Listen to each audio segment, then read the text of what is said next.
Bismillahirrahmanirrahim. Assalamualaikum warahmatullahi wabarakatuh. Alhamdulillah wassalatu wassalamu ala Rasulillah. Hayyakumullah wa bayyakum wa saddadalillah wa iyyakum alal khairi wal huda mahayyina wa as'aluhu bimannihi wa karamih ayyaj'alani wa iyyakum min ahli ilmi wal qur'ani tadabbura wa fikha innahu ala kulli syai'in qadir wa bil ijabati jadir. Taib ayyuhal ikhwatul kiram, alhamdulillah Allah Subhanahu wa taala kembali menjumpakan kita di Masjid Al-Azhar Sumaraikon Bekasi. Walhamdulillah Allah Subhanahu wa taala memudahkan kita semua untuk sama-sama berbagi faedah ilmu. Dan di sini ana diamanahkan untuk membahas sebuah tema, dan tema ini wallahil azim penting sekali. Agar rumah tanggaku tak garam. Pembahasan ini itu nggak bisa dibahas sekali dua kali, wallahi azim. Itu mungkin beberapa waktu anak akan minta, insya Allah mudah-mudahan kita masih bisa lanjut di sini. Jadi dalam tema agar rumah tanggaku tak karam, anak bagi menjadi beberapa bagian. Bagian besarnya itu poin A, fondasi agama dan tauhid itu penting untuk apa? Rumah tangga. Terus poin yang kedua yang besarnya komunikasi dan keharmonisan. Kemudian poin besar yang ketiganya tanggung jawab dan keadilan. Kemudian poin besar berikutnya kasih sayang dan romantisme. Kemudian yang berikutnya kesabaran dan pengendalian diri. Kemudian pengelolaan ekonomi. Kemudian pendidikan anak. Kemudian penjagaan terhadap pergaulan. Kemudian aktivitas bersama dan waktu berkualitas. Kemudian perbaikan diri dan evaluasi diri. Itu semua ada bahas insya Allah, dan bahkan sampai poin-poin kecil insya Allah. Semisal poin besar yang pertama fondasi agama dan tauhid. Itu ada banyak poin. Poin yang pertama niatkan pernikahan untuk ibadah dan mencari ridho siapa? Allah. Yang berikutnya bangun rumah tangga di atas akidah yang lurus dan tauhid yang benar. Yang ketiga jadikan Rasulullah SAW sebagai teladan dan seterusnya. Insya Allah anak akan bahas satu persatu di situ. Yang anak harapkan mudah-mudahan Allah Subhanahu wa taala menjadikan rumah tangga kita menjadi rumah tangga yang diberkahi oleh Allah Subhanahu wa taala, sehingga kita masuk surga walhamdulillah lengkap keluarga kita. Itu harapan anak. Taib ayyuhal ikhwatul kiram. Poin yang pertama, fondasi rumah tangga itu harus dibangun di atas agama. Gak bisa kita nikah cuma sekedar nikah. Antum kalau mau nikah sesuai adat, biasanya nanti akan cekcok. Suami membawa adatnya masing-masing, istri juga membawa adatnya sendiri. Akhirnya dengan hukum apa kita itu pakai dalam rumah tangga kita? Ada yang mengatakan, oh ini kan gak ada masalah, adat kami biasa. Mungkin di sebuah adat, istri-istri itu terbiasa untuk keluar rumah tanpa izin siapa? Suami. Ah gitu aja kok bang, marah sih. Loh dalam Islam boleh nggak wanita atau istri keluar tanpa izin suami? Nggak boleh, hatta walau bukan sahabat. Harus izin sama siapa? Suami. Nah di sini pertama kita harus sadar bahwa saya niatkan pernikahan kita untuk ibadah dan mencari ridho siapa? Allah. Berarti agama pondasinya. Kalau Allah, kalau Rasul landasan. Enggak lain, memang itu. Karena memang pernikahan ini sunnah para nabi. Antum kalau jumpai nabi jomblo, itu bukan nabi. Kayak antum jangan jomblo. Haula'il anbiya yatanasalun. Itu para nabi itu mereka punya apa? Punya anak, punya istri. Istrinya enggak cuma satu. Mereka itu yatanasalun. Kalau antum ada yang jomblo, afwan Pak ya. Afwan mas, kalau antum insyaallah mudah-mudahan lah suatu saat nanti dimudahkan oleh Allah tuh apa menikah. Amin ya rabbal alamin. Terus kalau antum jomblo ngapain di sini? Judul kita berumah tangga agar rumah tanggaku tak apa? Kapan antum berumah tangga? Tapi ingat, al-ilmu qabla al-qawli wal amali. Ilmu itu sebelum berucap dan beramal. Sebelum nikah harus ada ilmunya. Sebelum nikah harus ada apa? Ilmunya. Baik. Yang pertama kita perlu tahu, pernikahan itu sunnah para nabi. Mereka tuh nikah, dan nikah bagian penting dari syariat Islam. Makanya disebutkan barang siapa yang telah menikah faqad istakmalal iman, nisfal iman, maka dia telah menyempurnakan setengah apa? Iman. Falyattaqillah fin nisfil baqi, maka hendaknya dia bertakwa kepada Allah di setengah sisanya. Dan bahkan kalau seandainya orang-orang tidak mau menikah, maka dia hakikatnya telah membenci sunnah Nabi kita Muhammad sallallahu alaihi wasallam. Bahkan disebutkan man raghiba an sunnati falaysa minni. Orang-orang yang enggak mau nikah, maka dia bukan bagian dari umat Islam. Bahaya. Lu bahkan ada tiga sahabat Nabi kita Muhammad SAW. Mereka datang ke rumah istri Nabi, bertanya gimana sih istri Nabi, gimana sih kondisi hidup Nabi. Itu mereka tanya langsung dari istri Nabi. Ternyata dikabarkan sholat Nabi seperti ini, sholat Nabi seperti itu, dan seterusnya. Akhirnya mereka merasa, wah kalau kayak gitu kita ini sangat kurang nih ibadahnya. Nah, salah satu mereka mengatakan, amma ana fa'anamu wala arkut. Adapun saya akan terus beribadah sholat malam dan enggak akan tidur di malam hari. Orang kedua mengatakan, wa amma ana fa'asumu wala uftir. Adapun saya, maka tiap hari saya berpuasa dan tidak mau besok enggak puasa. Hari ini puasa, besok puasa, seterusnya. Yang ketiga, wa amma ana fala atazawwajun nisa. Yang ketiga mengatakan, kalau saya nggak mau nikah dengan apa? Wanita. Sudah, jomblo aja. Ketika Nabi SAW dengar ucapan mereka tadi, Nabi mengatakan, ama ana akhsyakum lillah wa atqakum lah. Tahukah kalian bahwa saya ini adalah orang yang paling takut kepada Allah dibandingkan kalian? Dan saya orang paling bertakwa kepada Allah dibandingkan kalian.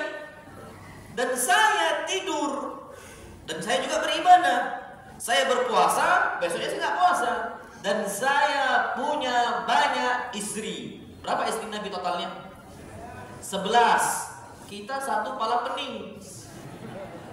Nabi 11. Aman Pak, Masya Allah. Aman Nabi kita Muhammad SAW.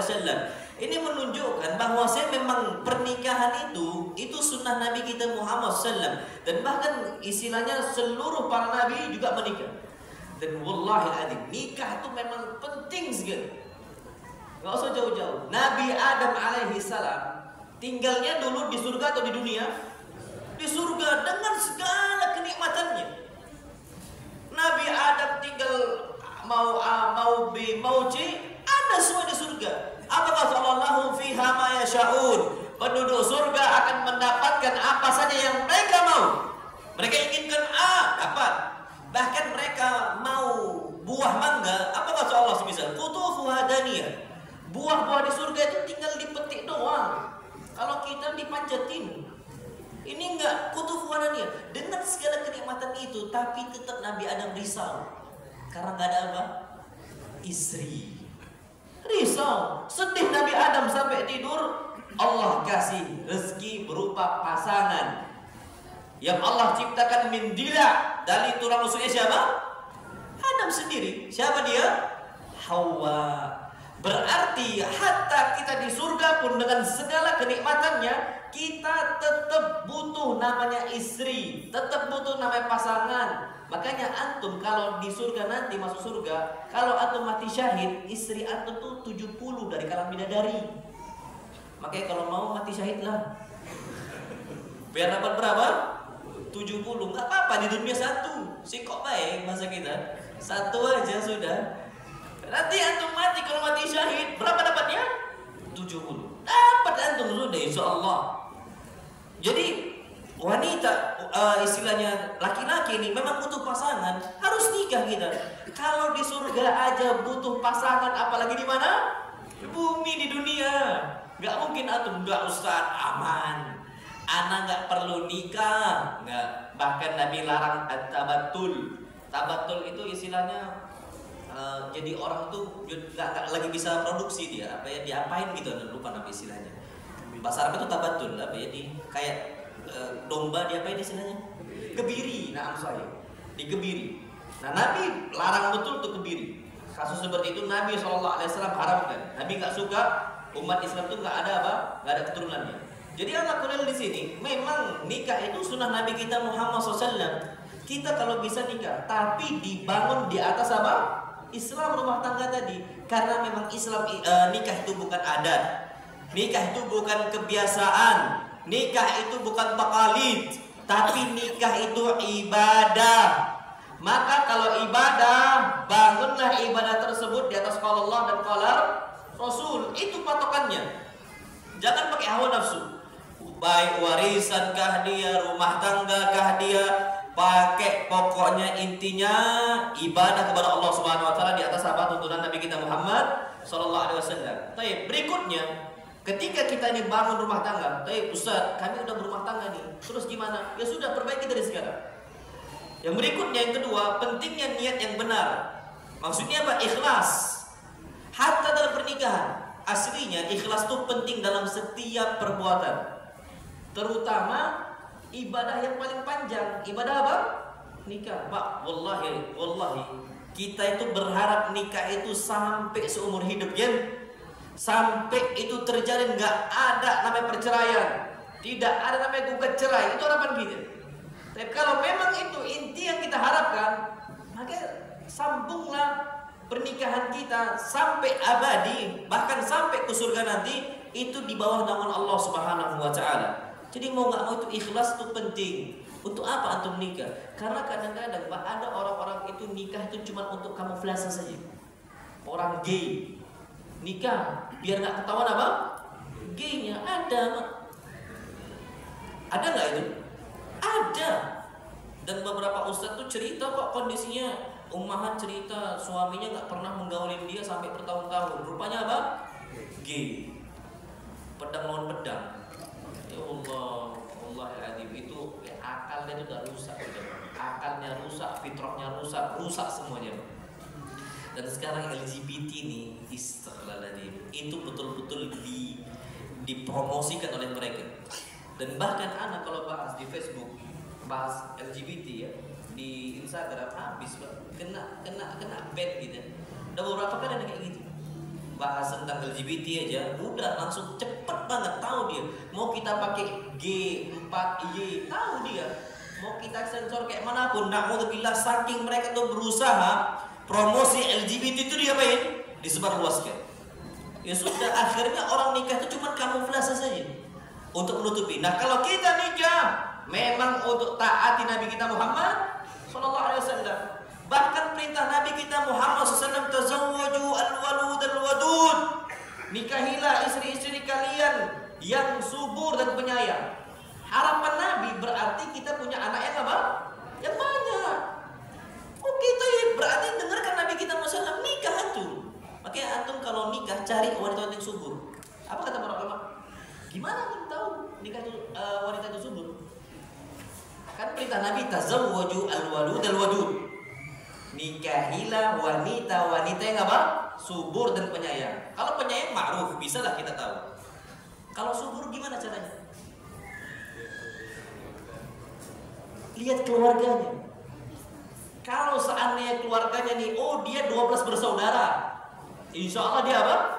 Subur. Itu yang pertama. Jadi lihat kondisi keluarga dia. Yang kedua kata para ulama, lihat pinggulnya. Kalau pinggulnya besar, biasa subur.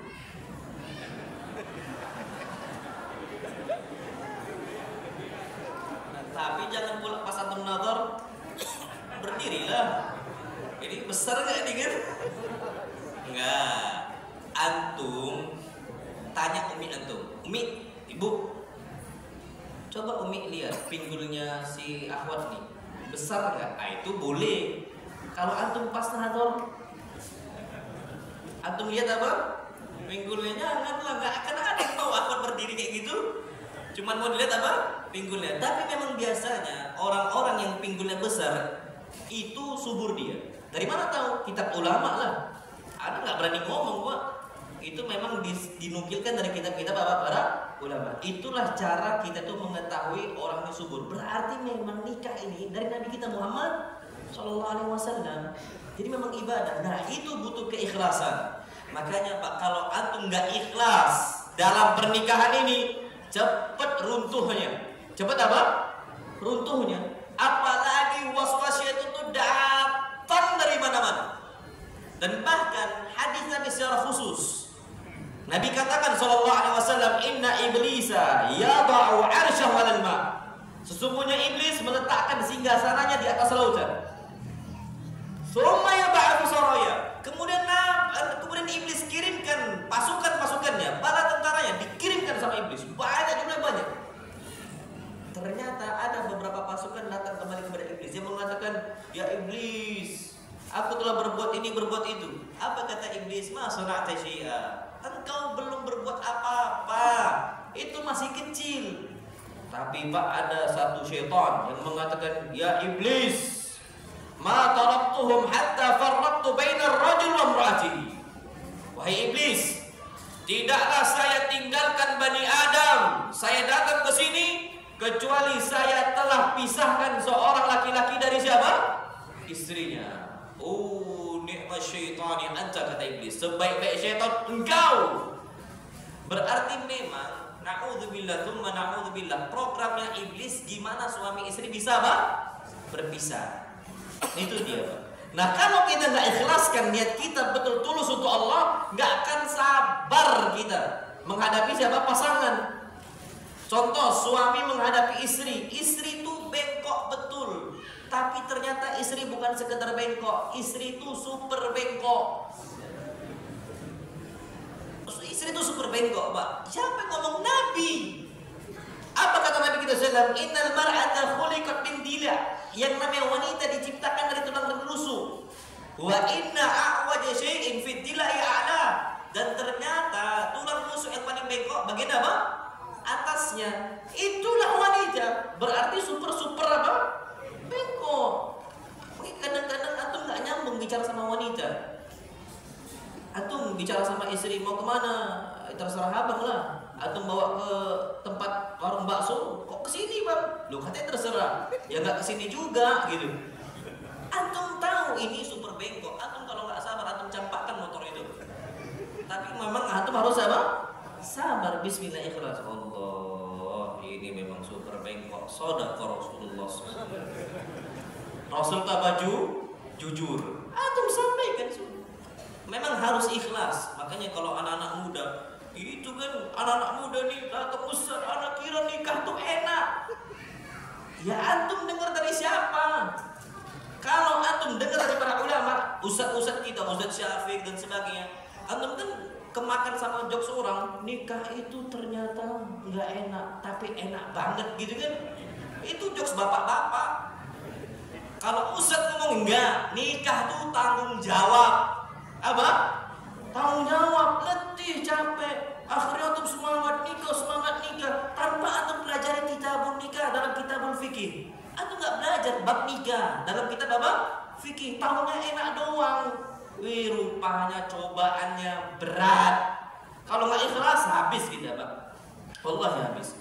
Maka nikah itu tanggung jawab yang besar. Antum kalau nggak ikhlaskan itu semua untuk Allah, runtuh kita, Pak. Runtuh rumah tangga kita. Nah, jadi kata para ulama, jadikan pernikahan itu sebagai ibadah yang menghubungkan diri kita kepada siapa? Allah. Dengan pernikahan, Pak, wallahi al-azim, hikmahnya Allah, antum sering-sering ke masjid. Wa ma dalil ala dzalika? Ali bin Abi Thalib. Ali ibn Abi Thalib ketika bermasalah dengan Fatimah, kemana Ali lari? Masjid. Makanya masjid ini jangan ditutup, buka 24 jam. Karena suami istri itu biasanya bertengkar kapan? Malam jam 12. Antum bisilah sama Pak Security, Pak, afwan Pak ya, anak di sini kenapa tengkar sama istri? Abu Talib, na'am, Abu Turab. Lari kemana? Ke masjid. Tapi antum jadikan ini momen untuk sabar kepada Allah Subhanahu wa taala. Ya Allah, inilah memang nikah itu ibadah, ujian untuk kita semua. Harapannya mudah-mudahan dengan ini kita mendekatkan diri kita kepada siapa? Allah. Makanya kita mau nggak mau harus terus untuk berdoa kepada Allah, minta taufik, minta petunjuk. Makanya doanya apa? Agar istri itu nggak mencak-mencak. Apa doanya? Pantas istri antum mencela. Apa doanya? Dalam Quran. Rabbana hablana min azwajina wa dzurriyyatina qurrata a'yun. Ya Allah, kasihlah istri-istri dan anak-anak untuk kami qurrata a'yun, sebagai penyejuk mata. Pak, kalau penyejuk mata tuh nggak mungkin mencak-mencak dia. Insya Allah taat, sami'na wa ta'ana. Itu istri yang salihah, istri-istri yang kita harapkan, yang membantu urusan akhirat suaminya. Itu yang perlu kita perhatikan. Nah, jadi ala kulli hal, jadikan pernikahan kita sebagai ibadah yang menghubungkan diri kita kepada siapa? Allah Subhanahu wa Ta'ala. Kemudian yang berikutnya adalah yang perlu kita tahu, tujuan utama menikah bukan sekedar duniawi, bukan dunia, tapi apa? Mencari keridhaan Allah Subhanahu wa Ta'ala. Dan bahkan antum tahu ajib, Utsman ibn Mas'ud radhiyallahu taala anhu, beliau nikah dengan salah satu mantan istrinya Umar bin Khattab. Bukan Utsman ibn Affan ya, Utsman ibn Mas'ud nikah dengan salah satu istri siapa? Umar bin Khattab. Ketika ditanya, kenapa kau nikah sama mantan istrinya Umar? Dia mengatakan, wallahi la arghab fi malin wala waladin. Demi Allah, aku nggak berharap dari hartanya si fulanah. Enggak. Dia mau kaya, mau apa, aku nggak harapkan itu. Walakin arju an tukhbirani bima amila bihi Umar. Aku berharap mantan istrinya Umar cerita secara detail gimana ibadah sehari-harinya Umar. Masya Allah, ini baru zen ini, Mbak. Makanya beruntunglah, Mbak, kalau seandainya antum mendapatkan wanita-wanita yang apa? Salihah. Ada semisal salah satu ustadz meninggal, ada istrinya, Mbak. Antum kejar itu. Gitu ya? Gitu nggak sih? Ya gitulah kan? Kan kayak Umar nih kan? Semisal Umar bin Khattab pisah nih dari istrinya, dicarikan sama Utsman untuk mengabarkan gimana kondisi sehari-hari apa? Umar bin Khattab. Antum juga bisa, Pak. Oh, ada ini, Masya Allah, mantan istrinya Ustaz, untuk mengabarkan gimana posisi Ustaznya ibadah, baca kitabnya gimana dia ngafal Quran, gimana dia ngafal hadis. Bermanfaat nggak? Bermanfaat. Tapi untuk dipelajari, diikuti ini enggak. Cuma nanya doang, nggak dipraktekkan. Gimana Ustaznya gini-gini, aduh capek juga gitu kan. Ini harus kita perhatikan. Jadi ala kuliah, tujuan utama menikah bukan sekedar duniawi, tapi mencari keridhaan Allah Subhanahu wa Ta'ala. Yang berikutnya, Masya Allah, kalaulah antum nikah nih, antum bangun di atas ibadah kepada Allah, ketaatan kepada Allah Subhanahu wa Ta'ala, pastikan pintu rezeki itu Allah luaskan. Allah buka pintu keberkahan, kebaikan Allah buka. Dan bahkan banyak orang-orang yang dia landaskan pernikahannya karena Allah mudahkan rezeki. Makanya anak-anak muda jangan takut untuk nikah. Wallahi azim, jangan takut untuk nikah. Dalam kondisi Ustaz, ana ma fi fulus, ana nggak ada duit, tapi tawakal Allah. Kita harus berusaha, kemudian apa? Tawakal kepada Allah SWT. Nggak ada duit. Apa kata Ibnu Abbas? Ibnu Abbas mengatakan, iltamisil ghina bin nikah. Carilah kekayaan dengan cara apa? Menikah. Wallahi menikah itu membuka pintu rezeki kita. Syaratnya kalau kita bangun rumah tangga kita di atas qala Allah dan qala Rasul, mudah insya Allah. Dan ana termasuk salah satu orang yang nikah ketika anak kuliah. Di mana saat ini orang-orang itu takut nikah ketika kuliah, takut nggak bisa ngasih nafkah kan, takut nggak bisa danain ini, danain itu dan sebagainya. Wallahi adzim, ana nikah itu ketika kuliah. Ana nikah ketika kuliah dan Allah takdirkan, Pak, ya, nilai anak itu IPK-nya itu justru naik ketika ana nikah. Bukan malah nurun, Pak. Justru apa? Naik. Dan entah kenapa rezeki anak Allah mudahkan. Anak karena masih waktu itu anak juga dagang, Pak. Dagangan anak tuh, anak jual sepatu, jual tas wanita, anak jualan waktu itu. Ternyata Allah lakukan dagangan anak, Pak, Masya Allah. Dari situ semua lancar. Bahkan dulunya SPP kuliah tuh umi anak yang bayar sama abi anak. Sejak anak nikah, anak bilang enggak. Jangan bayar SPP yang lagi. Jangan bayar SPP yang lagi, Pak. Anak bilang ke umi anak juga sama. Kenapa? Ternyata Allah mudahkan rezekinya. Bahkan anak sejak nikah itu ketika masih mahasiswa pun anak sudah Idul Adha, anak mau lepas aja dari HP anak, udah mau lagi dan sebagainya. Hatta di masa pandemi kemarin itu ditelepon, nak ada dananya, nak ada uangnya, nak gimana kehidupannya dan sebagainya. Abang masih perusahaan kertas, masih karyawan perusahaan kertas. Alhamdulillah. Waktu itu kan di masa pandemi, sekarang udah pensiun. Anak bilang ada Pak, rezeki Allah, ada terus seperti itu. Sampai detik ini anak bisa simpulkan, ini dari ceritaan yang anak alami bahwasanya tidak ada halangan kita untuk menikah ketika seandainya uang kita lagi apa? Nipis. Gak ada masalah, Pak. Tawakal Allah. Karena biasanya kalau rumah tangga kita bangun di atas ketakwaan, Allah yang kasih apa? Rezeki. Gak mungkin, Pak. Ini nikahnya ibadah. Kita kerjakan ibadah, tiba-tiba Allah melantarkan kita, mustahil. Tapi sekarang, kenapa pemuda-pemuda banyak yang gak nikah? Memang anak tahu kondisinya. Karena biaya walimah mahal atau murah? Mahal. Antum mau solusi? Mau nggak? Baik. Sekarang kok mau antum? Mau nikah lagi? Semangat kali kan? Enggak Pak. Nanti kalau itu bisa antum pakai praktekkan untuk putra putri antum. Perhatikan. Pak, walimah itu nggak usah harus besar. Anak naik sekarang. Walimah di sini berapa biaya atau harus habis gitu? 100 juta. Besar banget Pak. Besar banget. Walimah itu satu hari habis semua duitnya. Cuma untuk walimah. Antum tahu Abdurrahman ibn Auf? Abdurrahman ibn Auf kaya atau miskin? Kaya. Nabi ngomong ke Abdurrahman, ya Abdurrahman, aulim walau bisyatin. Buatlah walimah walaupun cuma dengan seekor apa? Kambing. 1 ekor kambing di sini berapa? Idul Adha nanti berapa? Rata-rata 3 juta. Nabi nggak katakan 2 ekor kambing, 3 ekor kambing, nggak, 1 ekor kambing 3 juta. Sama masa-masanya anggaplah totalnya 10 juta udah cukup Pak. Terus gimana? Maharnya dibesarkan. Kalau 100 juta antum dana, 10 juta itu jadi ketua 5, 90 juta besarkan maharnya kalau antum punya. Kalau antum ada. Ini wallahi Pak, manfaatnya besar. Ini enggak mahar seperangkat alat sholat. Wallahiladzim Pak. Makanya banyak enggak sekarang wanita gugat cerai suaminya? Banyak enggak? Banyak. Kenapa banyak? Karena dengan mudahnya dia gugat cerai suami dengan mengembalikan apa? Mahar. Coba Pak, maharnya itu 90 juta. Bingung dia. Waduh, balikkan 90 juta maharnya kan, nggak jadi gugat cerai dia. Antum berapa maharnya? Yang paling besar di sini. Kalau ada yang sampai 2 hektar tanah dan sebagainya, antum poligami, istri antum makan, oh udah lah bang, poligami aja daripada mahar balik.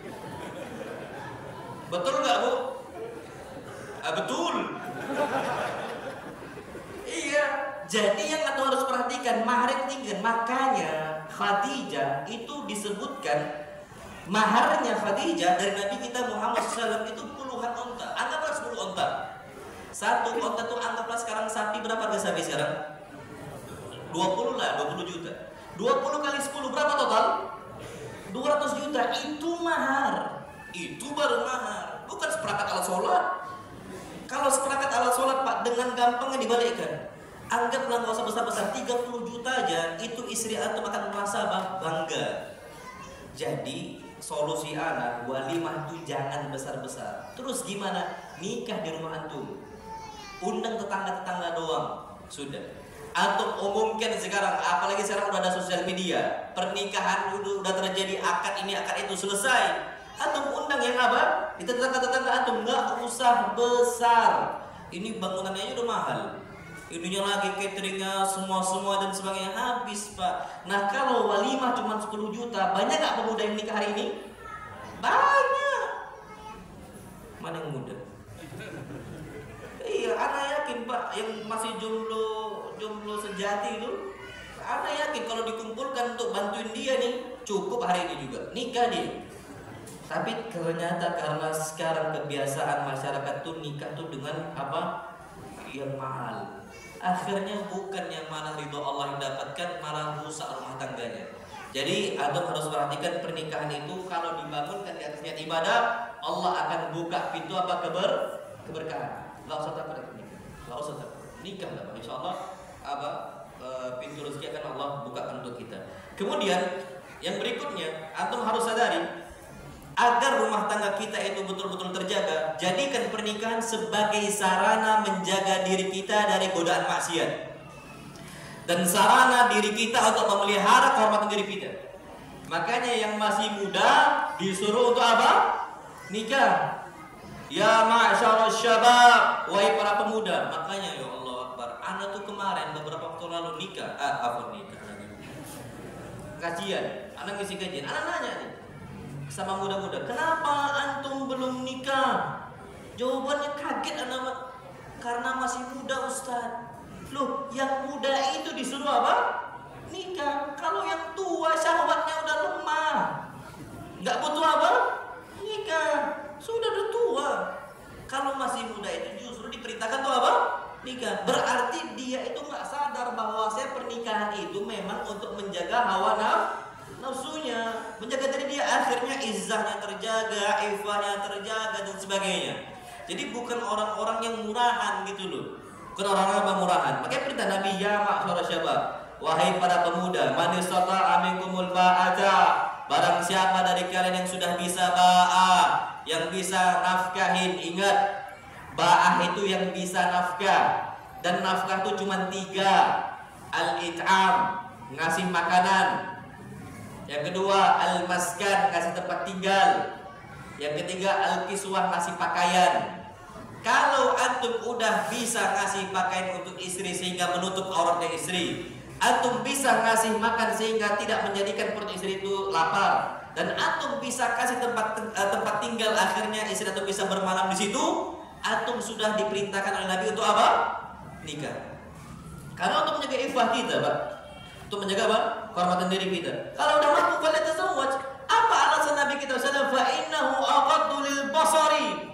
Karena dengan menikah itu bisa lebih menundukkan pandangan mata kita, wa ahsan lil farji, dan lebih bisa membentengi apa? Kemaluan kita. Makanya hadis Nabi SAW, barang siapa yang keluar dari rumahnya kemudian dia itu melihat sesuatu hal yang membangkitkan syahwatnya, falya'ud ila ahli, maka dia harus kembali ke istrinya. Fa innalaha malaha, karena istrinya memiliki apa yang dimiliki wanita di luar sana. Sama, Pak. Coba antum nggak nikah, antum lihat di sana, paha nampak, betis nampak, dada nampak, antum mau balik kemana? Mau kemana antum balik? Masjid? Iya sudah, masjid. Itu yang paling aman. Balik kemana? Masjid. Tapi hadis Nabi SAW, wallahi sahibah, balik ke rumahnya. Kenapa? Fa innalaha malaha, istri kita memiliki apa yang dimiliki oleh wanita di mana? Di luar sana. Kita keluarkan, kita salurkan syahwat kita ke istri kita. Dan bahkan orang yang menyalurkan syahwatnya ke istrinya, hitungannya apa? Sedekah, ibadah, Pak. Masya Allah. Sedekah bahkan. Masya Allah. Itu perlu kita ketahui. Nah, waman lam yastati', kalau pemuda gak bisa, fa'alaihi bisawm, maka cukup bagi dia itu apa? Puasa. Tapi ingat, Pak, kalau nikah itu benteng bagi kemaluan kita, kalau puasa cuma apa? Fa innahu lahu bija. Dia itu cuma sebagai tameng. Lebih kuat perlindungannya benteng atau tameng? Benteng, Mbak. Jadi puasa itu tetap beresiko lah. Yang udah nikah aja masih ada nggak yang selingkuh? Banyak. Apalagi yang belum nikah. Apa yang belum nikah itu perlu kita ketahui. Baik. Kemudian yang berikutnya, masya Allah, pernikahan agar antum diberkahi oleh Allah Subhanahu Wa Taala, jadikan untuk melaksanakan sunnah Nabi kita Muhammad SAW dengan memperbanyak umat Islam. Makanya dia katakan, nikahilah wanita yang subur. Sekarang nih Pak, na'udzubillah, tsumma na'udzubillah. Antum tahu kondisinya? Ada orang-orang itu membawa program child free. Ada nggak itu? Ada. Nggak mau punya apa? Ada. Ini Allah pemikiran bahaya. Dia mengatakan ngurus anak susah, ngurus ini susah bagi dia. Makanya perintah Nabi, nikahilah wanita yang subur, al-wadud, tapi apa? Penyayang. Kalau dia wanita ini nggak ada jiwa-jiwa penyayang, nggak ada jiwa keibuan, betul dia akan pening dengan banyak anak. Punya anak, masya Allah, baru cuma 2, satu di paret, satu di got. Pulang-pulang hitam semua. Itu Pak, emaknya diam aja dia. Pas pulang anaknya, main lagi lah, main lagi ini. Bukannya dimandiin, ya Allah, nah, kok wiring tenang gitu dong. Wiring tenang, mandi dulu sini. Kan itu penyayang kan. Ini ada nggak? Udah anaknya hitam gitu, marah tuh sama anak kesal gitu-gitu. Itu nggak penyayang. Makanya muncul orang-orang child free tadi, nggak mau punya apa? Anak. Sebenarnya bukan masalah di situnya. Banyak orang-orang yang siap ngurus apa? Anaknya. Bahkan banyak istilahnya panti-panti asuhan yang memang bapaknya udah nggak ada, ibu sudah nggak ada, ya asuhan yatim piatu lah. Banyak yang ngurus wanita-wanita di sana dengan sayang betul. Padahal itu bukan anak kandungnya. Bukan apa? Anak kandungnya. Jadi Pak, memang sunnah Nabi SAW itu untuk memperbanyak anak. Namullah alam bisawab. Antum tahu Syekh Mustafa Adawi, hafizahullah, masih hidup beliau. Itu anaknya itu totalnya sekarang terakhir anda lihat videonya itu 30-an. 30. Antum berapa? Iya, kalau bisa 30 lah Pak. Tapi istrinya 4. Istri beliau 4. Kalau anak 1 aja lah. Anak 1, Pak. Anak termasuk orang penakut di sini. Nah, anak termasuk orang apa? Penakut. 1 aja lah yang lebih. Tapi anak berusaha dari 1 itu punya banyak anak. Udah gitu aja. Ya Allah, kasih anak banyak anak, dan seterusnya. Beliau tuh sampai 30. Walillahilhamd.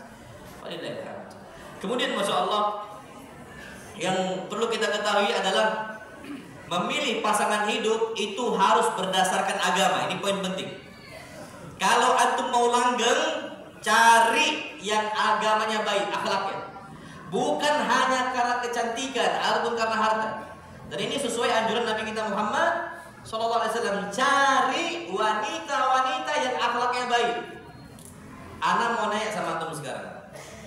Antum lebih milih nikah dengan wanita hitam, geling, legam, tapi hobi senyum, antum perintah taat, atau wanita cantik tapi cemberut terus suka memakan? Antum pilih mana?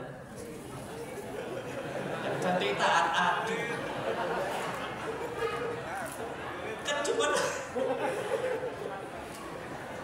kan kita iya juga ya. Iya lah Pak, kalau anda ditanya gitu ya cantik yang taat, ya sama. Tapi kalau ada 2 pilihan ini, Mbak, manusiawi kita akan pilih wanita yang hitam tapi apa? Senyum, taat, patuh. Wallahi, antum tahu buktinya apa? Nggak usah jauh-jauh.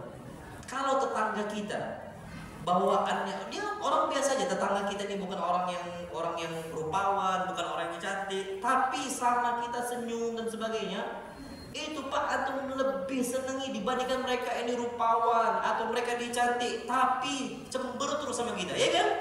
Itu sama tetangga. Apalagi ke ini 24 jam. Bosan antum Pak lihat apa istilahnya, mau pakai skincare, mau pakai bedak berapa dempul senti pun, tetap kalau nggak punya akhlak Pak, antum akan bosan di situ. Percaya sama? Percaya mungkin kelimnya nggak apa-apa lah. Yang penting apa? Patuh. Tapi kalau bisa yang putih lah. Ya, dari Bu, afwan Bu ya kalau ada yang hitam. Ana afwan, nggak ada masalah, hitam boleh. Kan beda-beda Pak. Nggak semua orang suka yang wanita putih kan? Iyalah, ada juga wanita orang tuh suka, Ustaz kalau putih Anda nggak seneng, Anda mau yang hitam. Ada. Dan antum tahu orang Afrika itu Pak, wanita yang paling cantik bagi mereka itu yang kapan mukanya hitam mengkilat. Itu paling cantik bagi mereka. Itu hikmah Allah Pak. Makanya Allah jadikan selera manusia itu beda-beda. Kalau semuanya maunya cari yang putih, zalim nggak Allah? Zalim, nggak laku yang hitam. Hitam. Dan anak punya waktu anak dulu mondok di Bukhari Solo waktu itu, ada orang Amerika, istrinya 2, satu orang Afrika, satu orang Barat juga. Jadi dia punya anak, satu Sarah, satu Hajar namanya. Yang hajar nih hitam betul, rambutnya keriting. Anaknya, ini anak beliau? Iya anak beliau. Rupanya istri beliau yang pertama itu memang betul dari barat, istri keduanya dari mana? Afrika. Jadi satu itu adalah keriting hitam, yang satu lagi putih rambut lurus, masya Allah. Itu memang beda sekali. Dan ternyata dengan takdir Allah SWT ada orang yang nyari yang hitam dan juga ada yang nyari yang apa? Putih. Makanya memang itu kecantikan itu relatif. Cantik itu apa? Relatif. Itu dengan hikmah Allah Subhanahu wa Ta'ala. Nah, antum cari yang agamanya baik, itu patokan sudah. Dan hadis Nabi kita Muhammad SAW mengatakan tunkahul mar'atu li arba'. Wanita dinikahi karena apa? 4 hal. Pertama, limaliha, karena hartanya. Wallahi alazim, ini penting. Sebagaimana Nabi nikah dengan siapa? Khadijah. Harta yang paling bermanfaat untuk dakwah Nabi 2 orang. Pertama hartanya Khadijah, yang kedua hartanya siapa? Abu Bakar, mertua Nabi kita Muhammad SAW. Bahkan harta Abu Bakar, apa kata Nabi SAW? Ma nafa'ani malun misla ma nafa'ani malu Abu Bakar. Tidak ada harta yang bermanfaat untuk dakwah saya sebagaimana manfaatnya harta Abu Bakar untuk dakwah saya. Berarti bermanfaat nggak harta Abu Bakar? Bermanfaat. Antum cari seperti itu Pak, wanita-wanita yang kaya, yang pikirannya bukan untuk dunia, tapi untuk apa? Akhirat. Masya Allah. Antum cari Pak. Nah biasanya gadis itu belum mapan dalam urusan apa? Ekonomi biasanya. Belum mapan dalam urusan ekonomi. Itu dia. Nah, jadi plus minus lah. Kalau antum mau nyari gadis ya belum mapan biasanya. Kalau janda biasanya apa? Mapan. Kayak gitu. Iya kayaknya gitu lah, lebih mapan karena suaminya meninggal, banyak nggak duit warisan? Banyak sudah. Atau mencari yang dia itu berpikir untuk fokus tentang akhirat, tentang istilahnya dakwah, tentang ibadah, atau mencari karena hartanya. Yang kedua, wali hasabiha.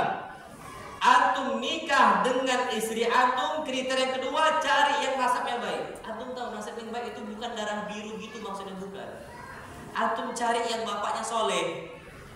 Kenapa gini Pak? Orang mau darah biru, mau darah kuning, mau darah apa terserah antum Pak ya. Kapan bapaknya nggak soleh walaupun terpandang dia, anaknya salah, yang dibela siapa? Anaknya. Tapi kalau antum punya mertuanya mertua yang soleh, istri antum salah, pasti mertua antum akan apa? Bela antum. Nyalahin siapa? Istri antum akan dididik anaknya. Ini terjadi sama Abu Bakar. Ketika Nabi kita Muhammad SAW nikah dengan apa? Aisyah. Yang Nabi cari nasabnya. Karena Aisyah bintu Abi Bakar, putrinya dari Abu Bakar. Nasabnya bagus sekali. Aisyah angkat suara, Masya Allah. Jadi sampai ana sautuha ala sauti Nabi SAW. Suara itu meninggi di atas suara Nabi kita Muhammad SAW. Masuk rumah Abu Bakar. Abu Bakar langsung masuk rumah Nabi SAW. Mau ditampar siapa? Aisyah. Tapi ditahan oleh Nabi kita Muhammad SAW. Ini menunjukkan kalau antum berumah tangga dengan seorang wanita yang nasabnya bagus, kapan dia bermasalah, dia nggak akan membela anaknya. Dia bela siapa? Yang benar, si suami itu. Makanya antum carilah Pak nasab-nasab yang baik itu. Bahkan Nabi kita mengatakan lau anna Fatimah binta Muhammadin saraqat laqata'tu yadaha. Kalau seandainya Fatimah mencuri, niscaya aku yang akan potong apa? Tangannya. Nah, antum cari orang tua yang fair, yang udah ngaji, yang udah kenal sunnah Nabi kita Muhammad SAW. Itu maksud jika apa? Nasabnya baik. Kemudian apa? Wali jamaliha, kecantikannya. Nabi nggak bilang karena putihnya, karena hitamnya, enggak. Kecantikannya. Karena kecantikan itu relatif. Bagi seorang laki-laki yang cantik itu hidung mancung. Ada bilang orang hidung apa? Pesek. Ada Pak. Jadi beda-beda relatif. Nah, kalau antum anggap itu cantik, nikah. Jadi jangan nikah itu seakan-akan beli kucing dalam karung. Antum kalau khitbah buka afwan, tolong buka cadarnya, anak mau nikah. Jangan sampai antum nyesal dan nikah, akad nikah, pulang ke rumah tonggos giginya. Nyesal nggak antum? Nyesal. Karena nikah ini itu sampai abadan harapan kita, selama-lamanya. Kalau seandainya antum nggak seneng dengan kriteria antum sakit diurus sama dia, antum tidur seranjang sama dia, Antum berangkat pagi juga dia yang nyuguhkan antum makanan. Kalau seandainya antum merasa dia nggak cantik itu bahaya, Pak. Memang carilah wanita-wanita yang apa? Cantik. Kemudian yang terakhir ini yang paling penting dia, Masya Allah. Fadfar bidatid. Tapi intinya cari yang agama dan akhlaknya apa? Baik. Taribat siadat, engkau akan beruntung. Wallahi Pak, sehitam-hitam istri kita kalau dia takut Allah, puas hati kita, Pak. Tenang jiwa kita. Kita safar keluar ke sana ke sini, dia taat kepada Allah Subhanahu wa taala, dia akan menyemangati kita. Wallahi sahih, Pak. Kita butuh istri-istri seperti itu yang menyemangati suaminya. Atau anggaplah dia tuh gak cantik, Pak. Tapi sering sekali yang namanya kecintaan itu tumbuh bukan karena kecantikan, tapi karena ketaatan dia kepada siapa? Allah SWT. Jadi ala kulli di sini poin yang antum harus perhatikan, pilih pasangan hidup berdasarkan agamanya, akhlaknya apa? Baik, dan itu sesuai ajaran Nabi kita Muhammad SAW. Kemudian yang berikutnya, poin berikutnya, fondasi agama. Suami dan istri harus saling membantu dalam ketaatan mereka kepada siapa? Allah. Dan saling bantu-membantu untuk saling menghindarkan dari mereka dari maksiat kepada Allah SWT. Itu harus. Kalau ada kebaikan untuk suami, istrinya semangati. Kalau ada kebaikan untuk istri, suami semangati terus seperti itu, Pak.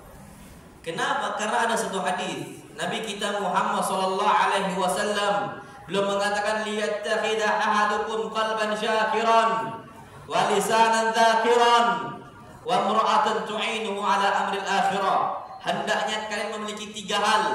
Hati yang mudah bersyukur, gak mudah ngeluh. Yang kedua, lisan yang mudah apa? Berzikir. Yang ketiga, memiliki istri yang membantu urusan akhirat siapa? Suami. Masya Allah. Karena disebutkan al-azwajus salihun, orang-orang yang berpasang-pasangan yang mereka saleh, yu'inuna 'alal khair. Mereka itu saling membantu pasangan di atas apa? Kebaikan. Semangatin, Pak, Masya Allah. Yang membantu perkara akhirat suaminya disemangatin. Nuntut ilmu, Masya Allah. Bang, kajian bang, ayo berangkat bareng. Siapa yang memanfaatkan istrinya? Sebaliknya suami mau kajian, ngajak siapa? Istrinya. Dek, ada kajian, ayo kita datang ke masjid. Istrinya ketika mendengar azan, bang udah azan, ayo berangkat ya Allah. Berangkat, bang, udah azan. Penuhi dengan Allah Subhanahu wa taala. Itu saling mengingatkan. Kalau nggak mengingatkan, Pak, runtuh rumah tangga kita. Kalau sudah tidak ada saling mengingkari sebuah kemungkaran, habis rumah tangga kita, Pak. Jadi perlulah kita itu istri-istri yang membantu akhirat suami. Makanya anak pernah cerita kan kantung, ada kalanya suami itu mau kajian, istri yang melarang, bahkan istri itu cemburu lagi bahkan. Itu ada orang kayak gitu. Alah kakak ini, abang ini kajian terus sama Ustaz Al-Amiri, udah nikah aja sama Ustaz Al-Amiri. Itu terjadi tuh, Pak. Itu terjadi. Itu cemburu sama anak pun di sana ya. Anak cuma mengisi kajian, tapi karena memang dia ini sering sama anak gitu, ngikut anak kajian kemana-mana ngikut. Akhirnya istrinya itu merasa, oh disaingin sama ustadznya waktu suaminya. Nah itu harusnya, bang kajian tuh ada suara dari mana, berangkat ya Allah, berangkat. Nah ini kita butuh istri-istri yang seperti itu. Sama kalau kita bekerja, ada kajian duha, kita sampaikan, dek itu kajian Ustadz Fulan itu berangkatlah sekarang waktu duha, berangkat ya. Abang lagi di kantor, abi lagi di kantor, berangkat. Bismillah ya Allah, ajak kawan-kawan semua. Kenapa? Karena memang kita itu butuh orang-orang yang mengingatkan kita kepada siapa? Allah. Allah SWT berfirman, fadzakir fa inna dzikra tanfa'ul mu'minin. Teruslah kalian mengingatkan, karena peringatan itu penting sekali bagi orang-orang yang beriman kepada Allah Subhanahu wa taala. Kemudian yang berikutnya adalah harapan kita bangun keluarga rumah tangga kita di atas sakinah, mawaddah dan apa? Rahmah. Sakinah, Anda tahu sakinah? Dan sakinah itu dari kata sukun. Sakinah dari kata sukun, tenang. Sukun itu artinya tetap di rumahnya. Makanya rumah itu dalam bahasa Arab sakan atau maskan, itu rumah dalam bahasa Arab. Nah, kalau seandainya kita sakinah dalam rumah tangga kita itu akan lebih lama di rumahnya. Nah, kalau antum lebih lama di kafe sama kawan-kawan, berarti antum nggak sakinah. suami-suami banyak nggak yang kekasih sama kawan-kawan yang sering-sering kayak gitu? Banyak atau enggak? Kalau banyak Mbak, berarti itu enggak sakinah. Dikatakan sakinah kalau seandainya antum apa? Tetap di rumah, sukun, dari kata sukun. Tenang antum di rumah. Jadi kadang-kadang ada orang yang waktunya lebih lama untuk kawan-kawannya dibandingkan apa? Istrinya. Bukan untuk hal yang bermanfaat, bukan untuk ibadah, bukan untuk umrah, bukan untuk haji, bukan. Tapi untuk apa? Untuk hal yang sia-sia, ngobrol sana, ngobrol sini dan sebagainya. Na'udzubillah. Itu yang terjadi di masyarakat kita saat ini. Gak ada sakinah. Mawaddah, kasih sayang gak ada. Saling diam, tidur saling munggungin. Tidur saling munggungin loh. Ada orang-orang kayak gitu, na'udzubillah. Gak ada sopan santunnya, gak ada rahmat itu sama sekali. Itu yang harus apa? Kita jadikan bahwa patokan rumah tangga kita adalah sakinah, mawaddah dan apa? Rahmat. Kemudian Masya Allah, antum juga harus tahu bahwa agar rumah tangga antum betul-betul terjaga oleh Allah SWT. Ingat, pernikahan itu adalah kontrak yang sangat kuat, yang diusahakan kontraknya itu abadan, selama-lamanya. Itu kontrak dari Allah, perjanjian dari Allah SWT, dan sakral. Sakral itu betul-betul mitsaqan ghalidha, perjanjian yang berat sekali. Makanya apa kata Allah Subhanahu wa taala, wa kaifa ta'khudunahu wa qad afdha ba'dukum ila ba'din wa akhadna minkum mitsaqan ghalidha. Kalian kalau udah nikah dengan istri kalian, hakikatnya istri kita itu telah mengambil perjanjian berat dari kita. Makanya antum nikah dengan istri-istri kita nih Pak semuanya, itu kita nggak ngambil dari bapaknya, enggak. Kita ngambil dari siapa? Allah. Wallahi hakikatnya kita nikah dengan istri kita nggak ambil dari bapaknya, amanah dunia dari Allah. Makanya apa hadis Nabi kita Muhammad SAW? Fa innakum akhadtumuhunna bi amanatillah. Kalian ngambil istri-istri kalian itu dengan amanah dari siapa? Allah, dari Allah, kata Nabi. Biar antum sadar Pak, antum jangan main pukul, jangan main tampar, jangan main KDRT.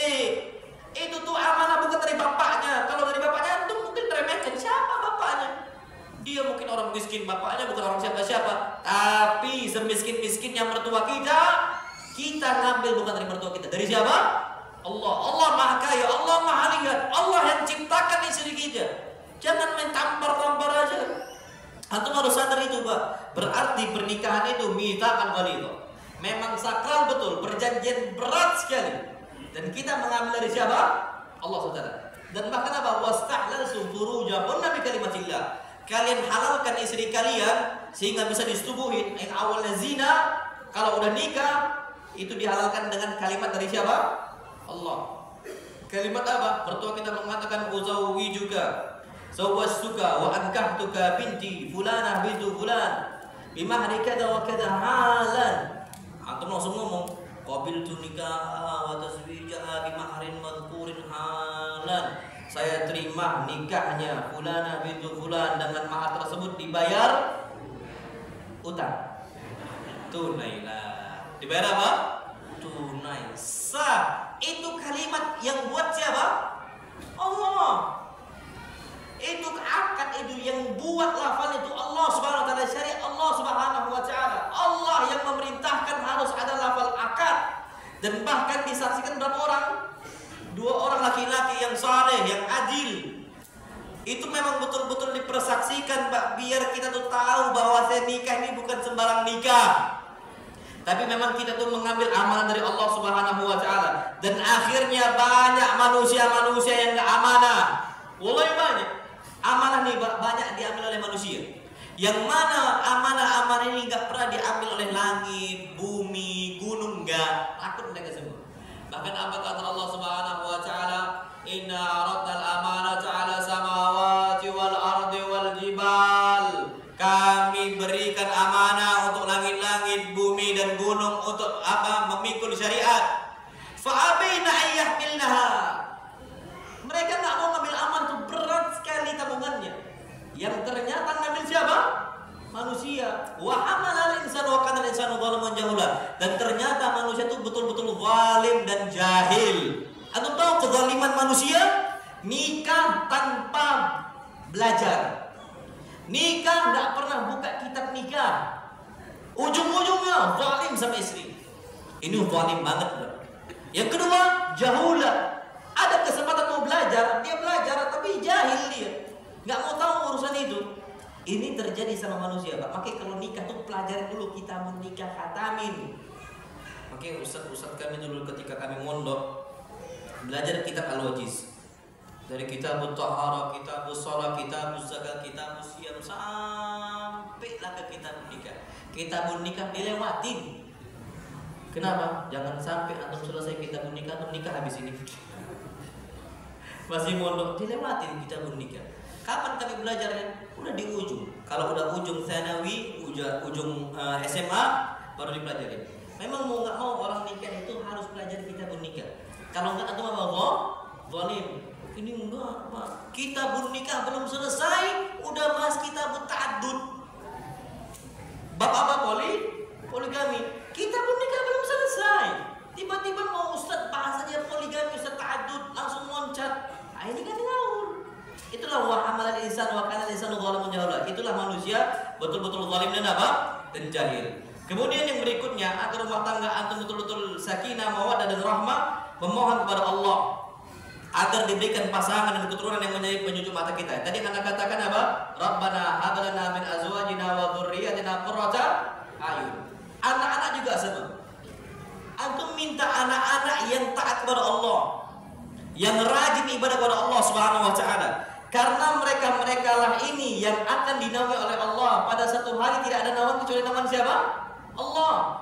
Apa itu kata Nabi sallallahu alaihi wasallam? Syabun nasha'a fi ibadatillah atau fi taatillah. Pemuda yang tumbuh di atas ibadah kepada Allah. Antum tanamkan, Pak. Wallahi adim, antum akan merasa bahagia kapan anak-anak antum tuh rajin sholatnya. Antum gak usah suruh nak berangkat sholat, nak berangkat sendiri dia. Apa doanya? Ada, Pak. Apa doanya? Taib Rabbi ja'alni muqimas salati wa min dzurriyyati Rabbana wa taqabbal doa. Ya Allah, jadikanlah saya dan anak saya, keturunan saya menjadi orang-orang yang menegakkan sholat selalu ya Allah, dan terimalah doa kami. Antum minta kepada Allah SWT. Wallahi adzim, mudah antum bawa anak antum ke masjid itu, wallahi mudah. Dan enggak usah disuruh lagi, udah berangkat dia ke masjid. Dan saran anak, Pak, agar anak antum tuh rajin sholat, terus dia tuh nggak suka main game, nggak suka main-main sana. Kapan adzan pulang dia minta jubah sama uminya, pakai peci berangkat ke masjid. Kalau antum mau kayak gitu, Pak, antum tumbuhkan anak antum dengan masjidnya sering-sering. Wallahi sering-sering. Terus gimana saran anak, Pak? Saran anak yang paling besar untuk antum semua, jangan antum buat soft khusus anak-anak. Anak nggak setuju itu. Antum punya anak, antum bawa anak antum bertanggung jawab terhadap anak antum. Ujung-ujungnya kalau ada soft khusus untuk anak-anak, apa yang terjadi? Pak, ke masjid main body-bodyan. Justru dia ke masjid mau ngapain? Main. Makanya Anda nggak ada itu, Pak. Antum bawa ke masjid anak antum. Nanti kalau udah terbiasa sebulan, 2 bulan, 3 bulan, Pak, anak antum tuh merasa senang dengan masjid, merasa senang dengan jamaahnya. Kapan udah adzan berangkat ke masjid, kapan udah adzan pakai jubahnya. Masya Allah. Bahkan kalau udah mau iqamat tuh kadang-kadang nangis kan kayak gitu kan, minta sama Umi, jubahnya kotor kan, minta jubah, mau komat ini. Itu kan kita harus sembuhkan dengan cara apa? Dengan cara kita sering-sering bawa anak kita kemana? Ke masjid. Dan itu memang harus doa loh, Pak. Harus doa. Kalau nggak Allah kasih taufik akan bisa. Kalau nggak kasih taufik akan bisa. Dan antum bisa, Pak, punya anak masih kecil, kalau dia itu angkat, antum langsung bawa ke masjid. Dan alhamdulillah anak itu udah bawa anak-anak tuh dari belum bisa merangkak, dari belum bisa apa? Merangkak, udah tergeletak gitu aja anak bawa dan nggak nakal kok. Nanti udah tumbuh besar, anak nggak pernah lepas anaknya. Kalau Ustaz, kenapa nggak letakkan di belakang? Zalim atau meletakkan anak di belakang? Anak bilang gitu. Anak nggak mau, jangan letakkan anak di belakang. Anak-anak mau samping anak juga mau samping anak. Nabi bilang gitu. Kenapa? Karena kapan diletakkan di belakang, main nggak nanti mereka? Main, anak nggak setuju itu. Karena kalau dia sholat, kerjakan rukun-rukun syarat-syarat sholat, rukun-rukun sholat, kewajiban sholat, sunnah sholat, sah nggak sholatnya? sah, dapat pahala kita Pak. Nah ini antum kalau mau rumah tangga yang Allah berkahi, teruslah minta tolong kepada siapa? Allah. Taufik Allah itu penting untuk kita semua. Wallahu a'lam bishawab. Yang berikutnya yang perlu kita perhatikanlah, niat ibadah akan membuat setiap kesulitan dan ujian dalam pernikahan terasa lebih ringan. Kalau niatnya apa? Ibadah. Kenapa? Karena antum sandarkan semua kepada siapa? Allah. Sebagaimana Nabi kita Muhammad SAW ujiannya berat, tapi mereka ini sadar nikah itu memang untuk Allah. Antum tahu istri-istri Nabi minta jatah nafkah lebih dari biasanya kan? Diingatkan sama Nabi, langsung taat karena peringatan itu turun langsung dari siapa? Allah. Kalau mereka tahu ini ibadah, nikah ini memang dari Allah, ya sudah selesai. Tapi Pak, ya Allah, kalau memang istri antum nikah, antum juga nikah bukan karena Allah, antum sampaikan dalil Quran dan hadis gak akan diambil sama dia. Makanya anak ambil contoh Nabi ketika minta nafkah lebih istri-istrinya, turun langsung ayat Allah. Apa ayatnya? Ya ayyuhan nabi, wahai nabi, kulli azwajika, katakanlah untuk istri-istri engkau, wa banatik, kulli azwajika, katakan untuk istri-istri engkau, in kuntunna turidul hayatad dunya, kalau kalian mau kehidupan duniawi yang banyak, fata'alina, sini kalian, umatti'kunna, aku kasih kalian harta. Caranya apa? Wa usarrihkunna sarahan jamila. Kita pisah. Kan gitu kan awalnya? Istri Nabi tahu dia pernikahan karena Allah, diingatkan langsung sama Allah, langsung nggak jadi minta nafkah berlebih. Coba istri kita gitu kan? Kalau mau aku kasih engkau harta, tapi kita bisa. Oke bang, oke pula lagi kan? Oke bang katanya. Sudah itu kalau bukan karena Allah, antum dengan sulitnya ujian dari Allah nggak selesai nggak apa? Nggak selesai. Maka mau nggak mau harus kita berikan semua itu hanya untuk Allah Subhanahu wa Ta'ala. Wallahu a'lam bishawab. Kemudian masya Allah, agar rumah tangga kita dipertahankan oleh Allah Subhanahu wa Ta'ala, tanggung jawab menafkahi keluarga. Tanggung jawab Pak. Wallahi tanggung jawab ini penting. Karena yang namanya menafkahi itu urusan suami atau istri? Suami. Anak katakan lagi, kalau antum mau rumah tangga yang awet, jangan suruh istri antum bekerja, kemudian dengan uang hasil gaji istri antum buat untuk nafkahin anak antum. Jangan sekali-kali. Asli rumah tangga antum akan rusak. Percayalah sama anak. Bukan berarti istri nggak boleh bekerja, silahkan dek kerja silahkan. Tapi itu duit adik. Adik mau sedekah ke sana, fadhal. Adik mau ke sedekah ke orang tua ya tafadhali. Mau ke wakaf ke masjidnya juga silahkan. Silahkan bekerja untuk akhirat adik. Tapi untuk urusan nafkah urusan apa? Kenapa Pak? Karena banyak rumah tangga saat ini rusak, sebabnya istri ikut apa? Nafkahi. Akhirnya muncul suami-suami takut istri karena nggak ada lagi kiwamah. Kepemimpinan di mata istri, wibawa tuh nggak lagi. Wibawa suami, kapan suami nafkahin keluarganya pakai duit istri, wibawa suami itu nggak nampak lagi. Dan ini betul Pak firman Allah SWT, ar-rijal, laki-laki itu qawwamuna 'alan nisa. Mereka ini pemimpin untuk apa? Para wanita. Apa sebabnya? Dua Pak. Bima faddalallahu ba'dahum 'ala ba'd. Karena memang Allah lebihkan laki-laki dibandingkan wanita. Akalnya Allah lebihkan, fisiknya juga Allah apa? Lebihkan. Allah lebihkan. Yang kedua, wa bima anfaqu min amwalihim. Karena laki-laki yang nafkahin untuk perempuan. Sekarang kalau perempuan yang ikut nafkahin, akan hilang apa? Kiwamah tadi. Dek, pokoknya ada harus kerja. Kita harus sama-sama nyari nafkah untuk nafkahin anak-anak. Aduh Pak, sudah rusak. Oke, sampai detik ini Anda nggak pernah terapkan harta bersama, enggak? Wallahiladzim. Harta anak, harta istri, Sampai sekarang Pak, alhamdulillah terjadi. Nggak ada masalah. Anak mau ngasih ke sana silakan, istri anak mau ngasih ke sana silakan. Nggak ada masalah. Mau harta bersama enggak? Dia kerja Pak. Oh, Ustaz, enak banget istri kalau kerja nggak nafkahin, duitnya banyak lah. Loh, betul banyak Pak. Tapi antum bebas. Ini enggak. Harta bersama. Memang betul duit antum tuh sama-sama banyak, tapi beli kolor pun minta izin istri, beli bensin minta sama istri, beli pulsa minta sama istri. Apa Pak? Kalau anak mending sedikit tapi anak merdeka. Anak mau masih ke masjid, walaupun anak kurang, apa sih? Yang penting istri udah makan, ada pakaian sama ada tempat, tinggal selesai. Anak akan bilang ke istri, adik, ini ada bisanya makan tahu tempe, nggak ada masalah ya? Oh, adik mau bantu Pak, beli daging. Boleh nggak kita terima? Boleh. Tapi bukan dipatok dari awal. Dek, hitungan ini bukan nafkah. Ini kebaikan adik untuk abang dan abang terima. Itu hitungan apa? Kebaikan sunnah saja hukumnya. Bukan apa? Kewajiban. Jadi jangan dipaksakan, Pak. Istri itu untuk apa? Untuk bekerja. Kalau antum mau awet rumah tangga antum, itu penting, Pak. Mulai hari ini jangan antum ambil harta istri untuk nafkahin apa? Keluarga. Itu patokan tuh, Pak, kalau antum mau merdeka. Mungkin kalau dibilang mungkin istri duit istri anak mungkin lebih banyak tabungannya. Mungkin bisa jadi anak nggak tahu. Anak nggak juga nggak ada lihat istri rekening anak berapa. Anak nggak mau capek Pak tabungan. Mau tahu urusan rekening istri anak. Dia mau sedekah sana sedekah sini. Tapi tiba-tiba bilang, Dek, abang ini ya, abang adik umroh ya. Gitu. Ada duitnya? Ada, alhamdulillah. Jadi ditabung Pak tiap bulan ngajar dia itu ditabung sama anak usaha. Terus seperti itu. Anak tuh justru bersyukur Pak. Kalau seandainya ada sebagian orang, anak punya dosen Yasir namanya. Ada yang nanya, Ustaz, terus gimana kalau seandainya istri nggak nafkahi dan dia bekerja? Nanti suami yang miskin, istrinya apa?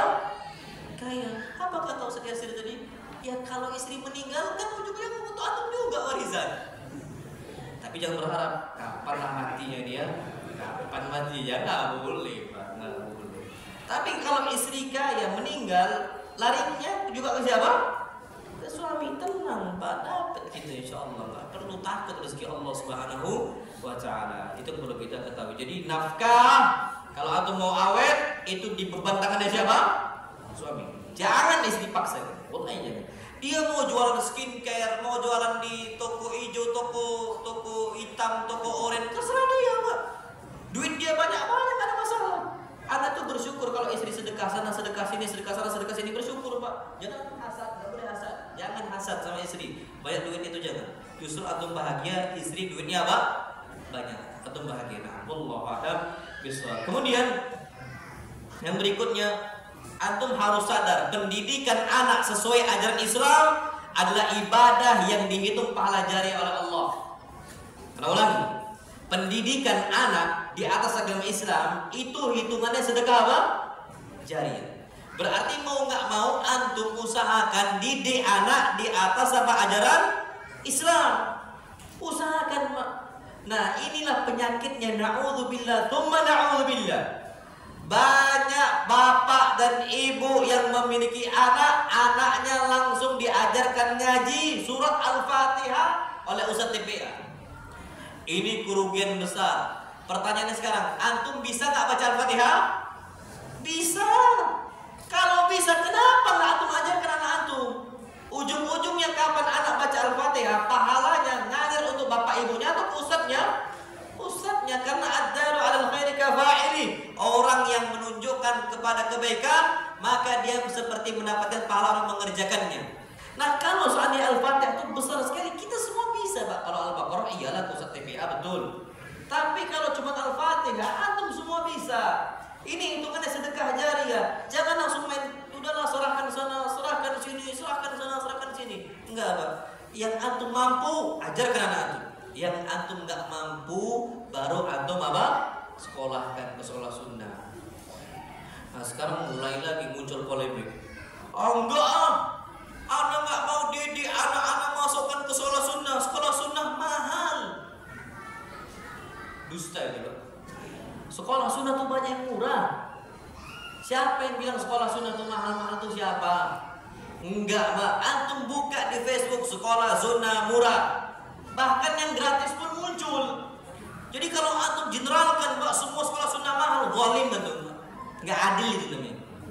Pondok kami, Ma'had Imam Al-Albani Pak, itu SPP sampai detik ini per bulan 750.000.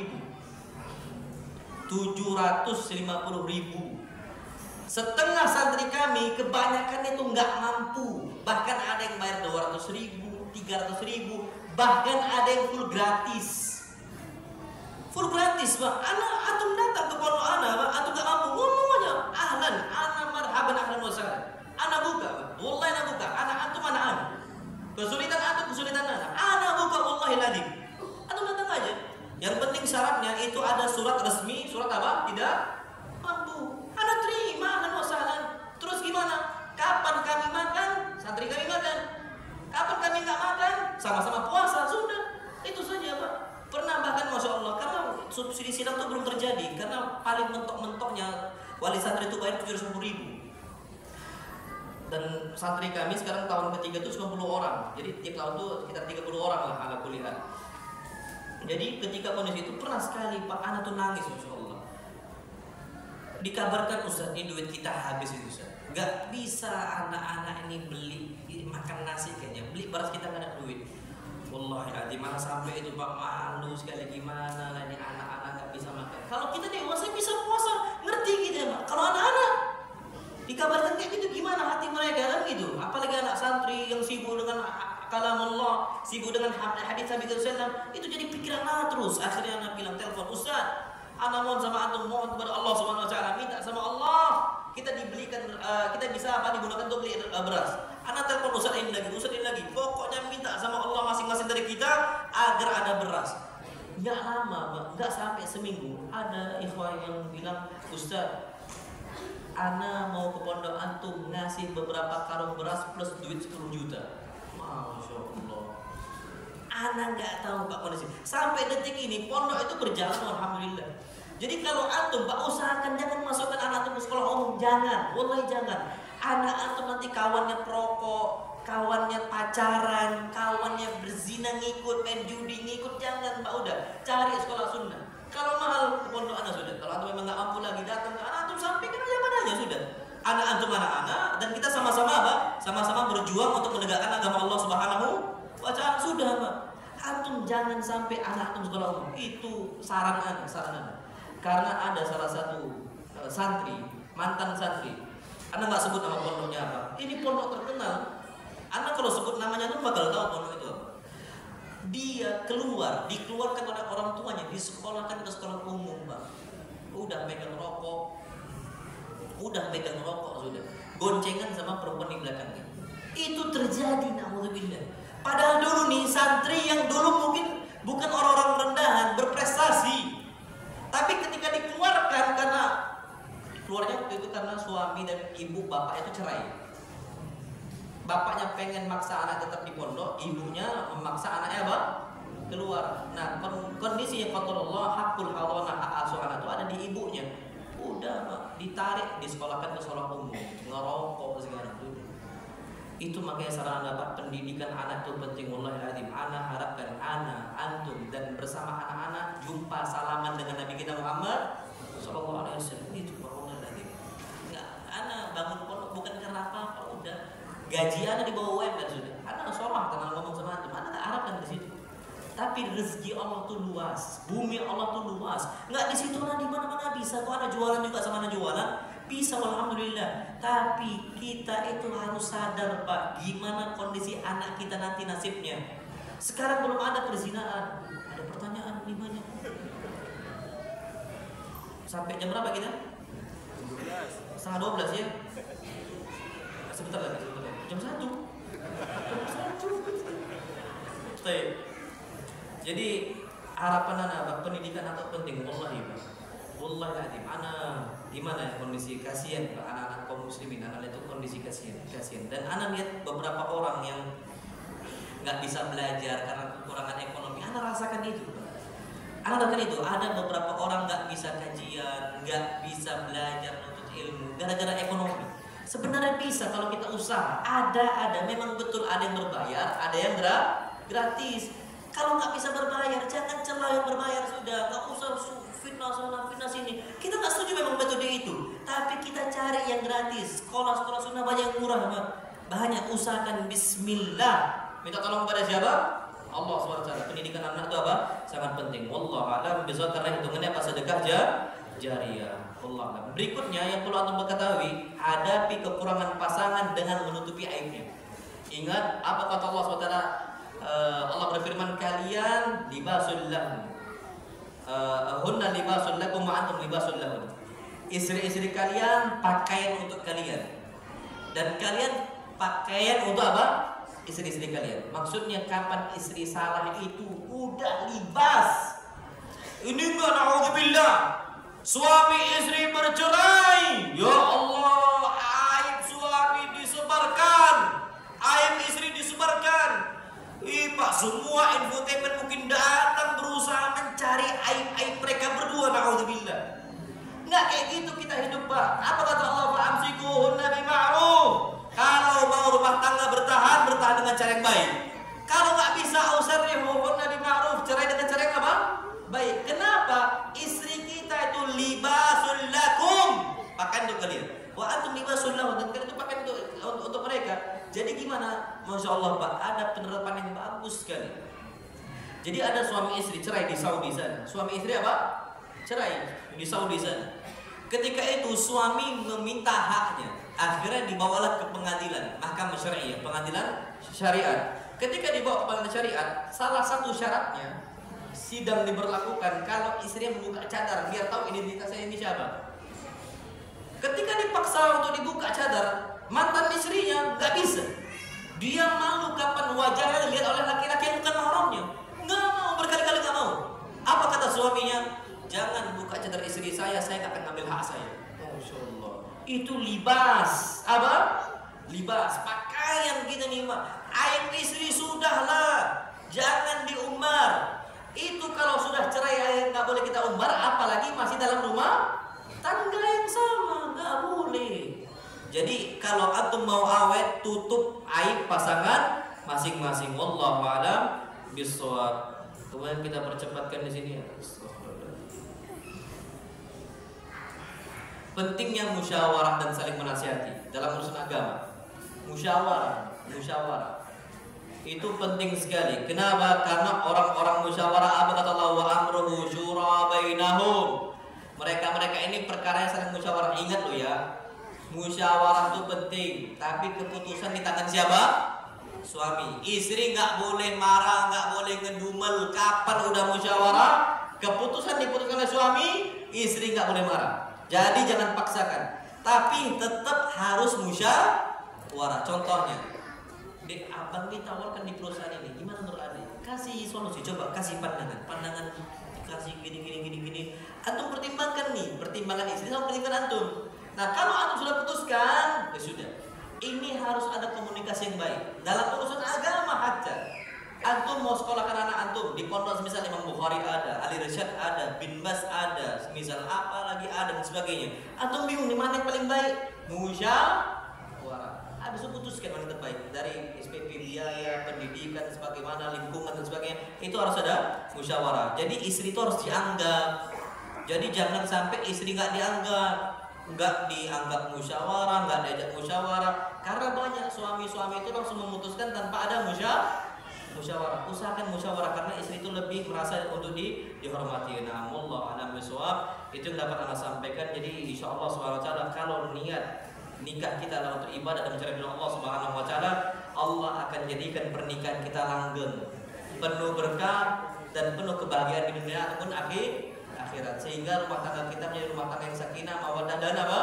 Rahmah. Amin rabbal alamin. Insyaallah subhanahu wa ta'ala pada pertemuan berikutnya, kalau ada di sini lagi, Anda akan membahas akidah dan tauhid dalam rumah tangga. Akidah dan tauhid dalam rumah tangga. Karena nanti akan banyak muncul anak-anak generasi yang penakut, takut hantu, takut ini, istri yang takut ini. Istri itu banyak mati lampunya takut. Mati lampu lari sampai meluk suami. Jadi meluk suami itu karena takut doang. Petir juga sama. Ini antum harus ada akidah dan tauhid yang benar dalam rumah tangga. Kalau ada kesempatan nanti tinggal insyaallah nanti ikhwah dan sama Bu Ica nanti yang akan ngatur jadwalnya. Allah a'lam bishawab. Saya ini ada pertanyaan insyaallah. Kita ke pertanyaan. Assalamualaikum Ustaz, tolong saya Ustaz, saya ingin membunuh suami.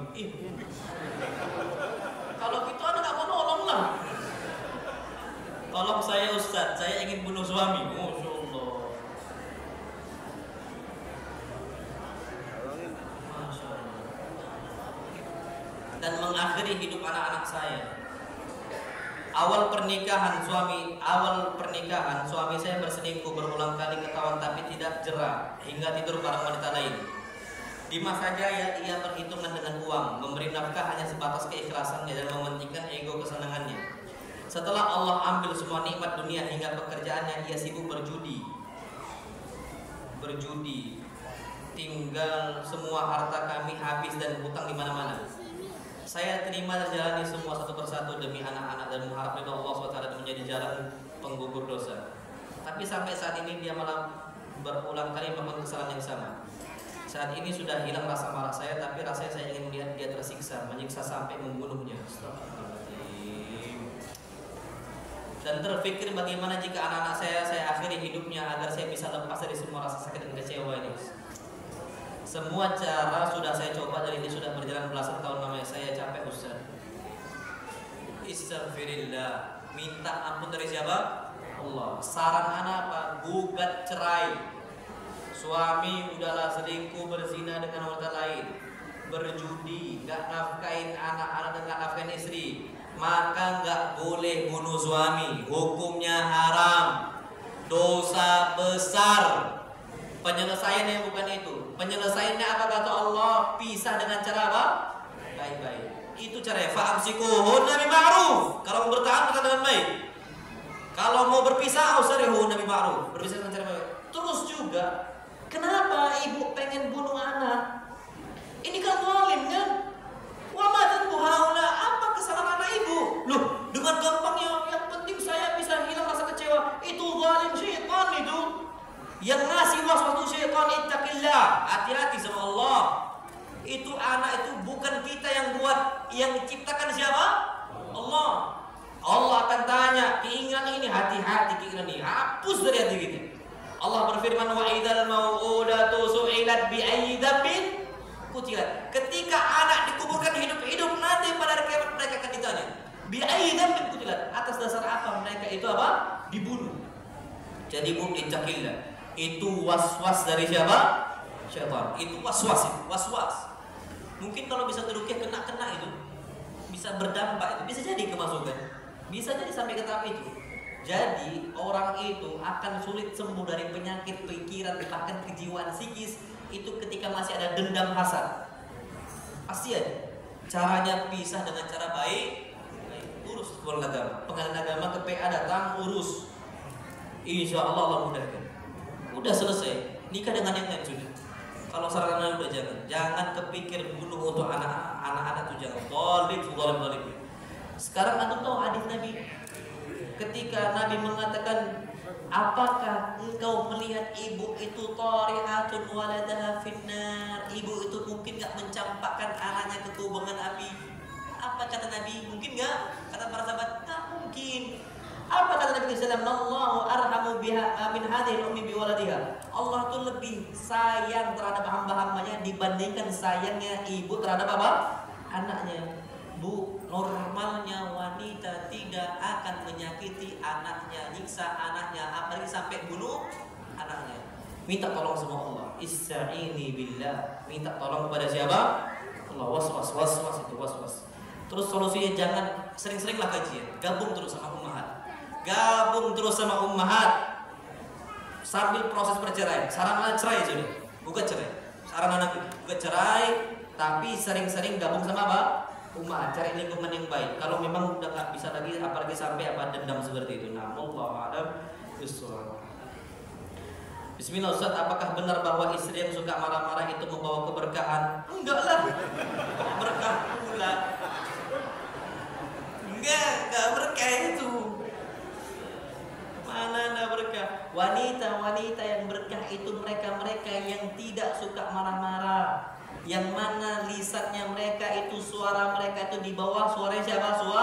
Suami. Makanya ketika istri Nabi itu ngangkat suara marah-marah, apa kata Allah? La tarfa'u aswatakum fawqa sautin Nabi. Jangan angkat suara kalian di atas suara siapa?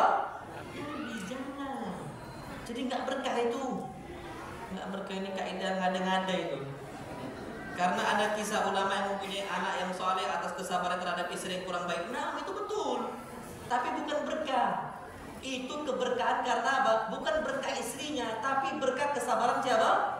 suami. Bukan berkah istrinya yang mencak-mencak. Istri nggak berkah. Yang berkah siapa? Suaminya. Betul, memang ada kisah itu. Tapi Allah kasih kebaikan itu karena kesabaran siapa? Suami. Bukan karena marah-marahnya istri. Ingat itu. Jangan dibalik-balikkan. Mohon nasihatnya Ustaz untuk anak dalam menghadapi istri yang suka marah-marah. Masya Allah. Rupanya suami yang nanya. Nah, Masya Allah. Doanya Rabbana hab lana min azwajina wa dzurriyyatina qurrata a'yun. Bu, udahlah Bu, jangan marah-marah Bu, udah tua. Udah tua Ibu, udah tua, jangan marah-marah. Beruban gak enak juga tadi ya. Udahlah tua, suka marah, udahlah. Tinggal mati aja kita. Mati husnul khatimah, udah jangan banyak masalah lah. Hadis Nabi, lihatlah diri kalian di mata suami, karena suami itu surganya kalian atau nerakanya apa? Kalian sudah lihat. Seperti itu. Nah, Allah. Soal penjelasannya Pak Ustaz, apakah ada hadis tentang mengadakan tahlil akan dikiaskan dengan takziah? Bagaimana orang telah wafat pada malam ke-7, ke-40 hari dan seterusnya? Bila diadakan atau diikuti apa hukumnya? Nggak boleh hukumnya. Karena yang 3 hari, 7 hari, 40 hari itu bukan dari Islam, dari agama apa? Hindu. Bukan dari Islam itu Pak. Wallahi dalam Islam nggak ada sama sekali. Jadi tidak ada ceritanya keluarga mayit itu membuat makanan. Justru kaum muslimin yang membuat makanan untuk keluarga apa? Mayit. Ini enggak, sekarang na'udzubillah bahkan ada orang itu berhutang untuk mengadakan tahlilan, untuk buat nasinya, untuk buat ini, nggak boleh. Dalam Islam apa kata Nabi SAW untuk para sahabat? Isna'u li ali Ja'far. Kalian buat makan untuk keluarga Ja'far karena dia kena musibah nih. Apa? Meninggal. Kita harusnya yang ngasih makanan, enggak. Justru keluarga mayit yang buat apa? Makanan. Allah a'lam bishawab. Apakah doa bersama habis sholat wajib yang ditaharkan itu ada dalilnya? Karena sangat mengganggu makmum yang terlambat atau masuk. Bagaimana hal ini menurut Ustaz? Nah, enggak ada. Ada satu hadis kata Ibn Abbas, wa ma alimna, kami tidak ketahui selesainya sholat Nabi SAW illa bidzikr, kecuali dengan zikirnya Nabi kepada Allah SWT. Ini disebutkan adalah ketika awal-awal Nabi mengajarkan bagaimana zikir yang benar. Setelah itu jangan.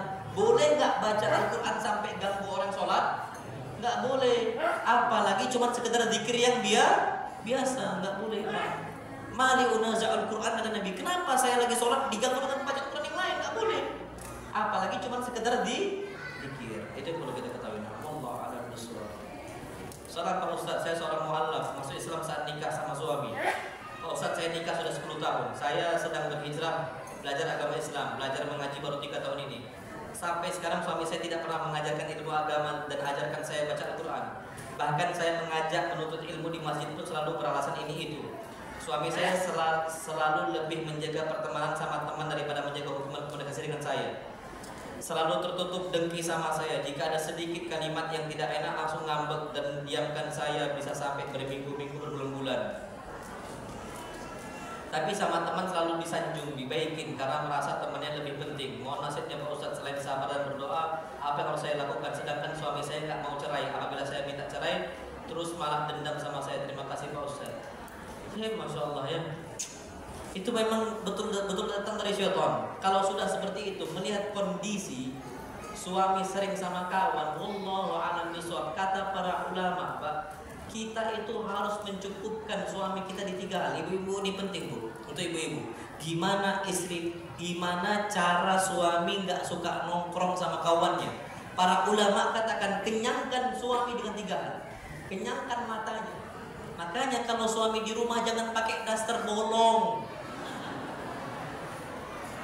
Jangan, udah pakai yang cantik gitu loh. Yang menarik ini udahlah daster bolong pula, bawa terasi lagi. Mia, tamam 100% itu suami terganggu. Jangan. Kenyangkan dia dengan apa kata para ulama? Dengan matanya. Makanya apa Allah firmankan wa ashiruhunna bil ma'ruf. Kalian itu bergaul dengan istri kalian dengan cara yang baik. Dan kita nih Pak, laki-laki itu akan bergaul dengan istri dengan cara yang baik ketika istri itu penampilannya apa? Baik. Makanya hadis Nabi kita sallam, istri-istri yang terbaik apa? Idza nadarta ilaiha sarratka. Kalau engkau melihat istri engkau bahagia. Antum lihat istri antum pakai dasar bolong, bahagia nggak antum? Jujur Pak, bahagia nggak? Enggak, sudah. Tapi coba pakai baju yang Masya Allah, yang agak istilah naikkan syahwat, halal nggak pakai itu? Halal. Sering-sering nggak ada masalah. Sering-sering. Yang penting nggak ada anak di rumah. Biasa kan, nggak ada masalah pakai baju yang terbuka, yang baju seksi lah ala kulli hal, halal. Dan itu sunnah, bahkan sunnah untuk mengenyangkan suami dalam urusan pandangan matanya. Idza nadarta ila yasaratka. Nah, kalau ana juga sama, kalau ana lagi ada minta sama istri ana suruh nak keluar sama kakak santri, sama abang-abang santri sana keluar, ya sudah, ana sama istri ana di rumah. Dan itu Pak, ana yakin suami itu nggak suka nongkrong kalau dia udah kenyang di mana? Di rumahnya, mata itu udah dikenyangkan. Yang kedua, perutnya. Kalau mau suami itu nggak keluar, kenyangkan di rumah perutnya. Orang tuh nongkrong, bisa jadi suami nongkrong karena di rumah tidak ada makanan. Ujung-ujungnya ngajak kawan makan di luar, istri tak nyiapkan. Masa apapun, nggak ada masalah tahu tempe ana. Kalau ana pribadi, jiwa ana lebih seneng makan tempe tahu yang dimasak sama istri ana dibandingkan ana makan di luar makan rendang. Ana asal tahu tempe, tapi dimasak oleh siapa? Istri. Itu jauh lebih senang anak. Nggak tahu kalau antum ya. Kalau anak gitu tipikalnya. Masakan umi anak, masakan istri anak, itu lebih anak senengi dibandingkan anak keluar walaupun mewah, rendang kah dia, ayam goreng kah dia, itu seperti itu. Kemudian yang terakhir, kenyangkan dia dalam urusan kemaluannya. Gak akan dia itu keluar. Jadi kalau seandainya suami mau keluar nongkrong sama kawan-kawannya, antum langsung panggil. Abang nggak mau sama adik kita diranjang berdua? Asli gagal. Afwan akhi, anak gak jadi nongkrong. Udah, dia kan di rumah aja. Selesai dia kalau udah syahwatnya keluar, sudah Pak, dia akan nanti untuk keluar, udah di rumah aja. Makanya kalau mau Pak, turunkan ego sedikit untuk para wanita. Turunkan ego sedikit. Kenyangkan suami dalam urusan mata, perut sama kemaluan. Anak yakin jarang nanti dia sama siapa? Kawan-kawannya. Nah, karena anak laki-laki, anak tahu sifat laki-laki seperti itu. Betul nggak Pak? Betul Bu. Ini udah 100% udah itu, betul itu. Salam Ustaz, anak saya menggugat cerai suaminya. Selama pernikahan hampir sebagian besar kebutuhan rumah tangga dipikul oleh anaknya, istri 90%. Apakah anak saya tetap harus mengembalikan mahar-maharnya Zulullah? Balikkan. Mahar tetap dibalikkan. Apa yang sudah dikasih itu sudah dihitung oleh Allah Subhanahu wa Ta'ala dalam bentuk sedekah. Istri bantu suami terus seperti itu, tetap balikkan maharnya. Karena istri bantu suami hitungan apa? Sedekah. Boleh nggak minta balik sedekah? Nggak boleh. Tapi kalau gugat cerai, tetap istri harus balikkan mahar. Itu peraturannya. Kalau sedekah nggak boleh minta balik. Seperti itu. Nah, Allah. Makanya ada kejadian Pak. Satu masjid, Masya Allah, satu masjid. Jadi awalnya masjidnya ya biasa-biasa saja, diundanglah salah satu ustaz. Ketika diundang salah satu ustaz, Masya Allah Pak, ini langsung dirapikan karpetnya bersih gitu. Tiba-tiba diundang salah satu ustaz yang mungkin agak keras penyampaiannya. Sikit-sikit ngomong gitu, sikit-sikit ngomong gitu, keras penyampaiannya. Pak, sama yang sedekah ditarik balik karpetnya. Kejadian itu boleh nggak hukum kayak gitu? Nggak boleh. Kalau sedekah, wakaf itu nggak boleh lagi dibalikkan. Itulah yang harus kita perhatikan. Memang fikih dakwah itu penting. Fikih dakwah itu apa? Penting memahami agar tidak istilahnya kita itu serampangan ataupun sembarangan dalam berdakwah. Allah alam bisawab. Jadi tetap maharnya kalau mau gugat cerai balikkan maharnya. Sedekahnya sudah hitungan Allah SWT. Salam Ustaz, kalau kami para akhwat ingin mencari pasangan laki-laki yang subur, kami harus melihat dari mana? Karena saat ini banyak laki-laki yang bermasalah dengan kesuburannya. Iya juga ya. Kalau itu Allahu a'lam bishawab. Ana nggak tahu kalau itu. Ana belum tahu. Kalau wanita tadi kita katakan, kalau mau wanita yang subur lihat dua. Dari keturunan dia, 12 bersaudara, 11 bersaudara, insya Allah subur. Yang kedua dari apa? Pinggul. Kalau laki-laki kayaknya pinggulnya besar pun justru apa? Yang gemuk justru nggak subur kan? Nah, kalau itu anak nggak tahu. Aku tanya dokter.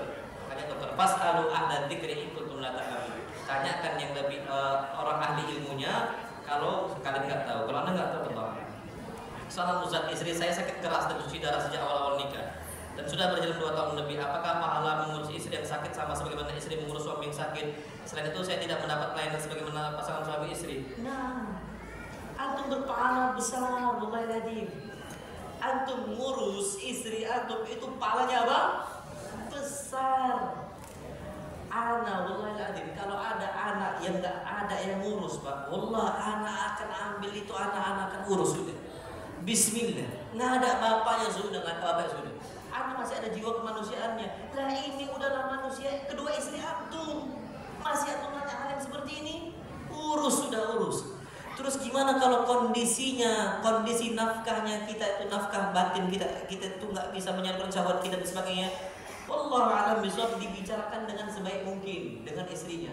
Mudah-mudahan Allah SWT kasih kemudahan untuk bisa nikah lagi. Mudah-mudahan, kita tak pernah tahu. Amin ya rabbal alamin. Tapi kalau nggak bisa sudah, berarti kalau kita nikah sama istri kita dalam kondisi sakit, kita nggak bisa menyalurkan syahwat, bahaya nggak bagi kita semisal? Bahaya sudah, cerai. Seperti itu. Jadi kalau anak kondisi seperti ini, anak akan urus, Pak. Ini satu manusia, ini makhluk Allah. Antum mengasih minum seekor anjing masuk surga. Padahal yang ngasih minum itu pezina. Wanita yang manusia paling buruk adalah wanita apa? Pezina. Dan ngasih ekor anjing, hewan yang paling najis apa? Anjing, bukan babi, Pak. Anjing yang paling najis, na'udzubillah. Ternyata dia ngasih minum seekor anjing, diampunkan dosa zinanya karena berbuat baik kepada apa? Anjing. Perkawinan manusia dengan istri kita, wallahi, tahan, bismillah, itu syaitan, bismillah, rawatlah istri, rawat sayang, diusap terus kepala diusap, wallahi. Itu kalau sehat, bisa jadi suatu saat dia berbakti sama apa? Suaminya. Kalau sehat nanti ke depan kita nggak pernah tahu. Masya Allah, tolong dijaga. Assalamualaikum Ustaz, fenomena banyaknya laki-laki yang masih menjomblo karena wanita dan ortunya kebanyakan materialistis. Di samping harus soleh juga, mencari laki-laki yang sudah mapan. Laki-laki tidak punya persiapan finansial dan tidak punya pekerjaan tetap kebanyakan ditolak. Bagaimana dengan fenomena ini? Nah, itulah akhirnya di zaman ini banyak wanita-wanita dan laki-laki yang tidak menikah. Ujung-ujungnya muncul perzinaan. Makanya saran anak, lihatlah sudah akhlaknya. Nggak usah terlalu materialistis. Harta bisa nggak hilang dalam sekejap? Bisa. Korun, sekaya apa Korun? Satu hari dirinya di Allah tenggelamkan, bahkan istana hartanya juga Allah apa? Tenggelamkan semua. Jadi jangan cari materi, cari ketaatan kepada Allah Subhanahu wa Ta'ala. Ini waktu kita udah habis nih, Pak, setengah 12. Pertanyaan masih banyak. Anak izin nyimpan nih, boleh nggak untuk Anda jawab pada pertemuan berikutnya? Karena jadi ada kuliah ini waktu kita sudah habis, sudah setengah 12. Anak mohon maaf Pak, insya Allah mudah-mudahan bulan depan nanti tergantung nanti Pak Andian sama mungkin Bu Ica sama kawan-kawan yang lain. Mudah-mudahan waktunya pas lah. Mudah-mudahan bisa kita laksanakan kembali kajian tentang masalah rumah tangga ini, insya Allah pada pertemuan berikutnya. Kalau benar datang dari Allah Subhanahu wa Ta'ala, dan jika salah datang dari anak pribadi dan syaitan, dan ana berlindung dari kesalahan tersebut. Wassallallahu Nabi Muhammad subhanakallahumma wa bihamdika asyhadu an la ilaha illa anta astaghfiruka wa atubu ilaik. Assalamualaikum warahmatullahi wabarakatuh.